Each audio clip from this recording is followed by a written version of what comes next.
চিন্তিত, তোমার অপরাধ নিয়ে তুমি লজ্জিত, মাশাআল্লাহ, তোমার এই লজ্জা আল্লাহ পছন্দ করে। তোমার এই লজ্জা কে পছন্দ করে? তোমার এই চিন্তা কে পছন্দ করে? তোমার এই ব্যথা কে পছন্দ করে? তাই তোমার রব তোমাকে বলছে ইল্লা মান তাব, তবে যে কোনো অপরাধী হোক, তবে মান তাব, যে অপরাধকে ছেড়ে দিয়ে ভালো পথে চলে আসে, ফিরে আসে। তওবা মানে ফিরে আসা। তওবা মানে কি? আমাকে ওই দিন আমার খুব ঘনিষ্ঠ একজন মানুষ, উনি ড্রাইভ করছিল, আমি পাশে বসে ছিলাম, আমাকে বললো যে মতাওয়া, সৌদি আরবে হুজুরদের, আমরা যেরকম হুজুর বলি ওরা মতাওয়া বলে আর কি। তো উনি আবার দুবাই ছিল, বলে যে মতাওয়া তওবা কিভাবে করবো? আমি খুব পেরেশান হয়ে গেছি যে তওবা কিভাবে করবে।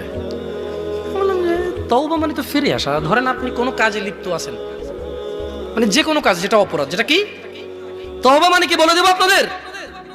আপনি কি শিখতে চান তওবা কিভাবে করে?